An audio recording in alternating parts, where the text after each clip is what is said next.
परमेष्टि भगवान का स्मरण करेंगे। सभी लोग सिर ढक करके बोल बैठेंगे।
कल्याणे मंदिरे मोदारे मवद्वेदी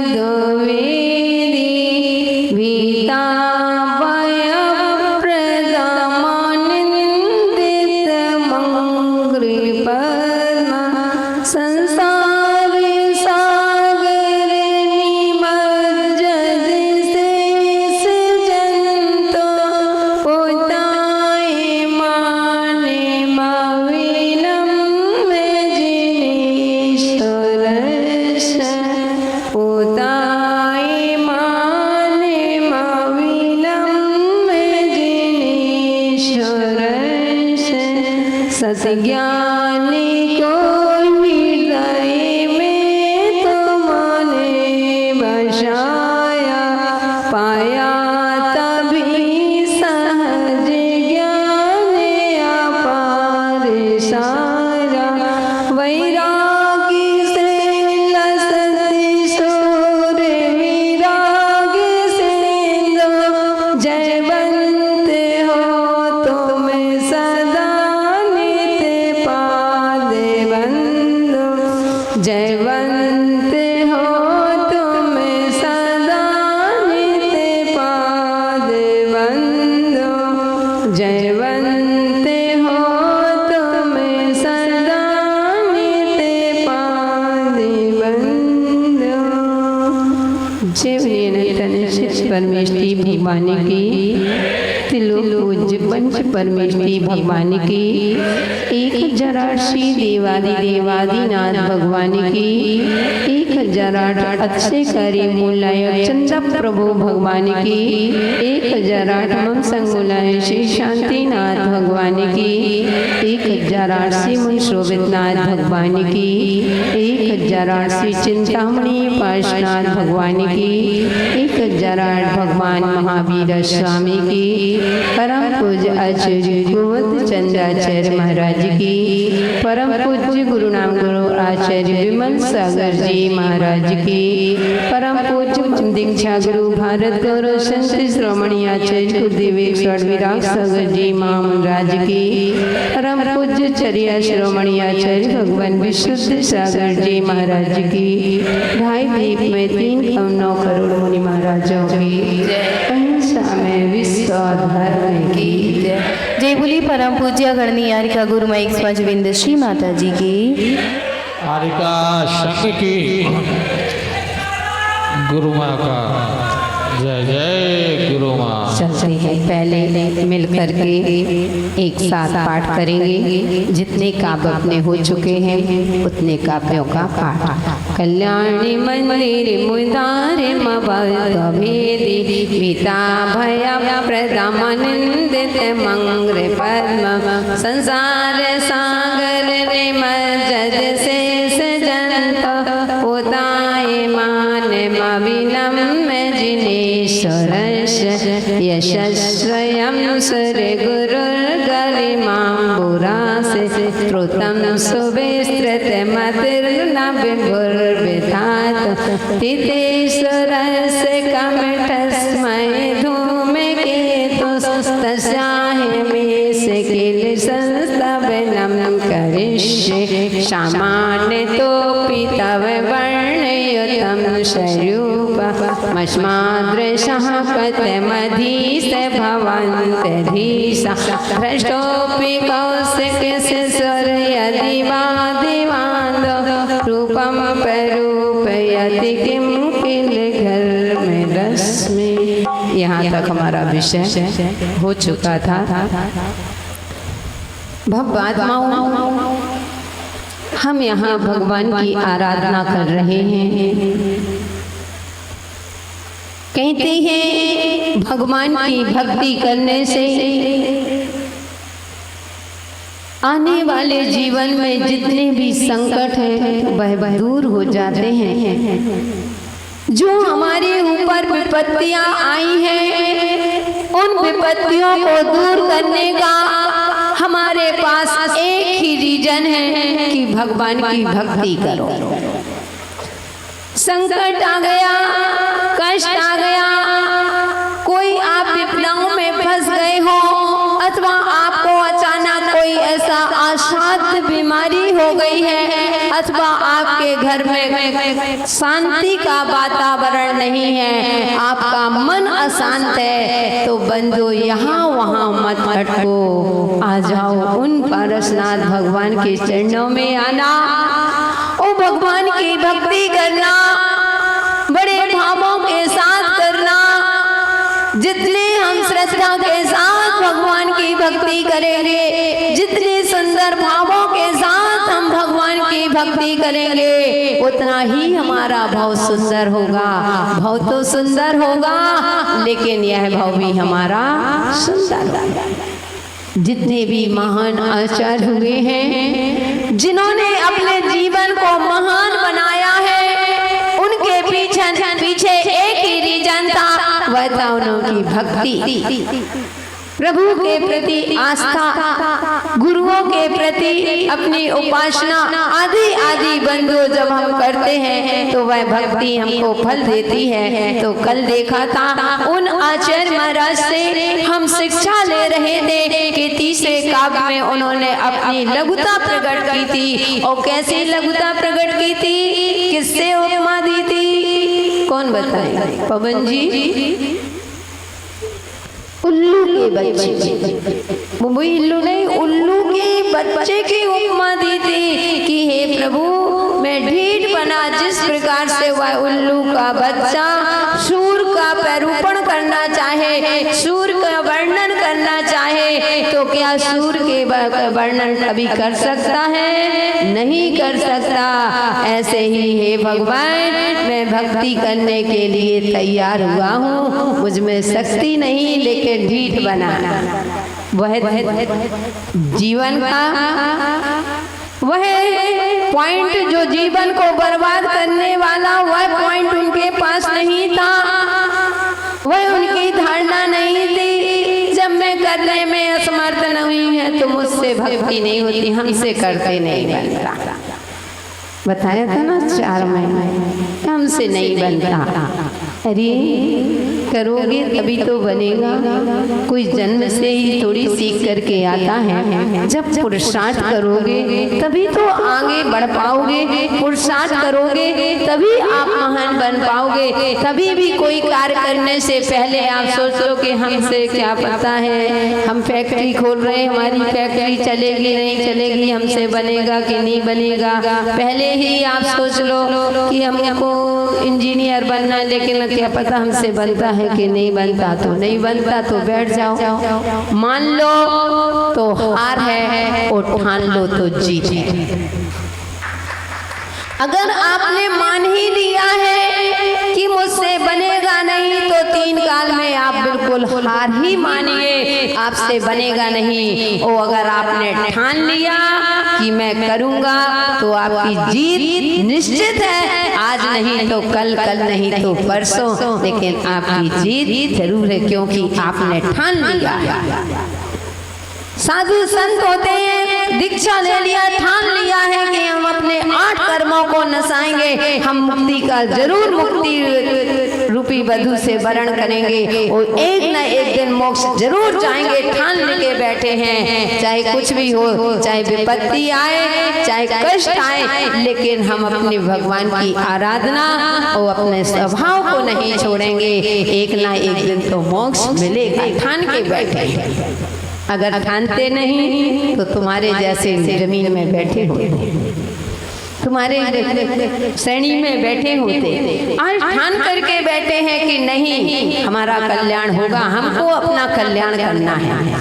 अब कल्याण करना है तो संकट तो आएंगे। ऐसे पारसनाथ ऐसे बन गए क्या? आप जब सम्मेद शेखर जी जाते हो, बहुत सारे भक्त जब सम्मेद पारसनाथ की टोंक इधर और चंदा प्रभु की उधर, दोनों तुम्हारी बाराबंकी जैसे नहीं है कि अगल बगल में बैठे हो। तो पारसनाथ इधर और चंदा प्रभु लास्ट में। भक्त लोग कहते, उसी में भक्त लोग कहते, अरे भगवान थोड़ी भक्तों का भी तो ध्यान रखते, इतनी दूर बैठे, एक साथ दोनों बैठ जाते तो कम से कम इतनी मेहनत न पड़ती। अरे भक्तों की थोड़ी तुम्हारे संग तुम्हारी थोड़ी मानेंगे। अरे जब पुरुषार्थ करोगे जब तो तुम्हें चंदा प्रभु वहीं तुम सोच लो तो तुमको सब कुछ मिल जाए। फिर तो आज का जमाना वैसे ही आ गया है कि आज मंदिर, अरे हम तो टीवी में देख लेते हैं, हम तो मोबाइल में अभिषेक देख लेते हैं। अगर ऐसी स्थिति रही महात्माओं तो ध्यान रखना, वह भी दिन आएगा कि माली तुम्हारे घर में जाएगा भगवान को लेकर के कि सेठ जी उठो, भगवान के दर्शन कर लो। सेठ जी कहेंगे अभी समय नहीं है, जाओ आगे ले जाओ। अगर ऐसी स्थिति रही तो इसलिए अपने जीवन में मेरी बात को गंभीरता से लेना। मैं जो कह रही हूँ तो इसलिए बंधुओं हमें पुरुषार्थ करना होगा, हमें भगवान के गुणों में अनुराग रखना होगा और हमें इन संसारी चीजों से थोड़ा सा इनका त्याग करेंगे और ठान लेंगे कि नहीं हम मंदिर जाएंगे। आप ठान के बैठे हो कि नहीं हम कल्याण मंदिर पढ़ेंगे और आपने ठान लिया है तो आपको हर काव्यों में से आपको सफलता जरूर मिलेगी। वो आपने मान लिया है, जा रहे हैं, वो गए थे तो हम भी जा रहे हैं, तुमने जपो सो हमने जपो स्वाहा, वो लोग बैठे तो हम भी बैठ जाएं। 10 मिनट में क्या जाता है, अपनी ड्यूटी पूरी करे आए। ड्यूटी पूरी करने तो नहीं बैठे थे, नहीं। तो यानी अगर आप ऐसे बैठे हो, मान लिया कि हमसे आएगा ही नहीं, तो आपको हार ही हार। इसलिए अपन को क्या करना है, मान के नहीं बैठना है। कैसा करना है, ठान के बैठना है कि हम भगवान की आराधना करेंगे। चलते हैं चौथे काव्य में। आचार्य भगवान अब अर्चनी अनिवर्चनी गुण कि हे भगवान आपके गुणों का कोई वर्णन कर ही नहीं सकता, अकथनीय, कोई कथन नहीं, अकथनीय। जितना कहते जाओ उतना ही कम है। तो क्या कहते हैं, मोह छाया, मोह छाया नहीं, जी छा है इसमें का मिला होगा, संयुक्त अक्षर है। जैसे अपन मोक्ष मोक्ष नहीं पढ़ते हैं, मोक्ष मार्ग से पढ़ते हैं, तो यहाँ है मोह आधा का, मोह छाया, मोह छाया पढ़ो, मोह छाया धनु भवन नपीनाथ मर्त्यो नूनम गुणान गणयुतुम न तव क्षमेत, न तव क्षमेत, न तव क्षमेत। कल्पांत वांत, वांत पढ़ना, वांत नहीं पढ़ना, कल्पांत वांत, कल्पांत वांत पैसा प्रकटोपि यस्मान मीयते मीयेत केन जलधेर जलधेर ननु रत्न राशि मोह क्षया तनु भवन्नपि नाथ मर्त्यो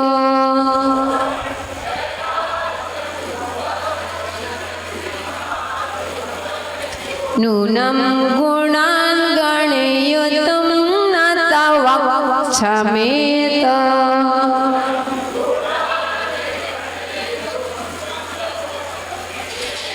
नूनं गुणान् गणयुतं न तव क्षमेत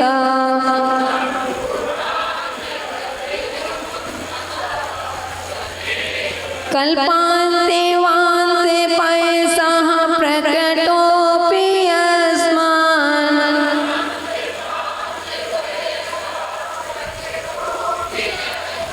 मीयेते केन जलधेर्ननु रत्न राशिः।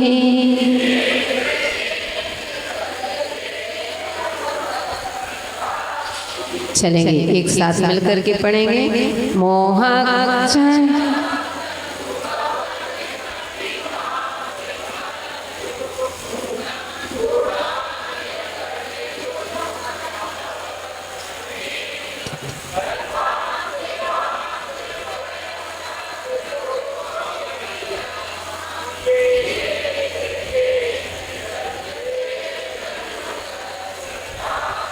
आ गया। पुरुष वर्ग बोलेंगे एक साथ, महिलाएं अभी शांत रहें। बोलिए, तेज से बोलना।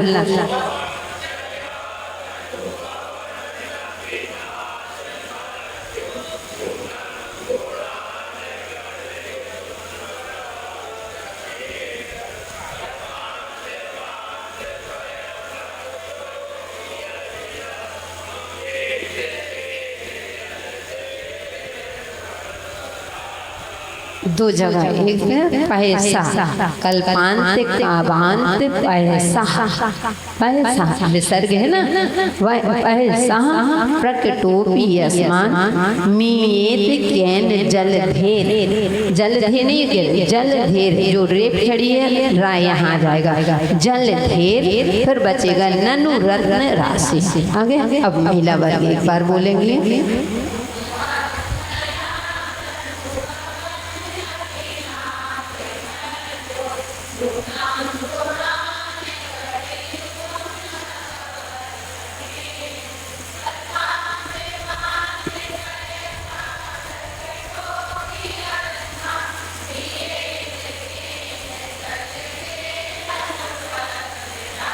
बहुत सुंदर। चलते हैं इसका अर्थ देखते हैं। यहाँ कह रहे हैं नाथ, हे नाथ मर्त्या यानी मनुष्य मोह क्षयात् मोहिनी कर्म के क्षय से अनुभवन अपि अनुभव करता हुआ भी तब माने आपकी गुणों का गणयुतम गिनने के लिए नूनम यानी निश्चय करके नाक्षमेत यानी समर्थ नहीं हो सकता।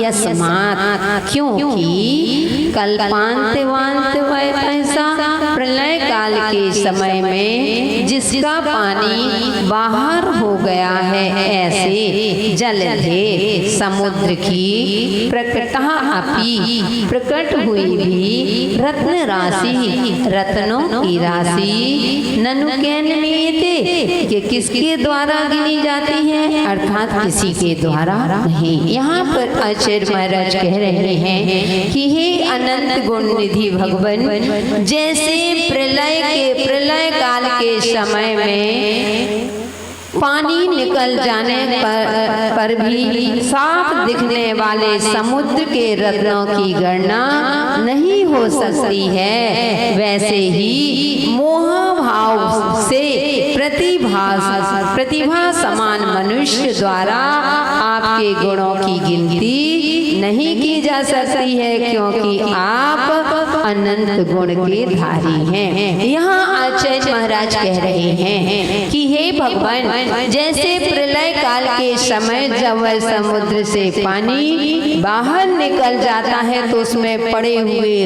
रत्न स्पष्ट दिखाई देते हैं, लेकिन उन रत्नों की गिनती नहीं कर सकते हैं, नामुमकिन है, कभी नहीं कर सकते हैं। ऐसे ही भगवान कितना सुंदर उदाहरण देते हैं। ऐसे ही भगवान मोह भाव कि जिसका मोह का अभाव हो गया है, वह व्यक्ति भी आपके गुणों का वर्णन नहीं कर सकता है। जिसका मोह खत्म हो गया, फिर तो तुम मोही प्राणी हो, क्योंकि जिसमें राग होता है वह हमारे साथ बुरा भी करे तो भी हमको अच्छा लगता है, और जिससे हमारा राग नहीं है, द्वेष भाव है, तो वह अच्छा भी करेगा तो सामने वालों को बुरा ही नजर आता है। ये राग द्वेष की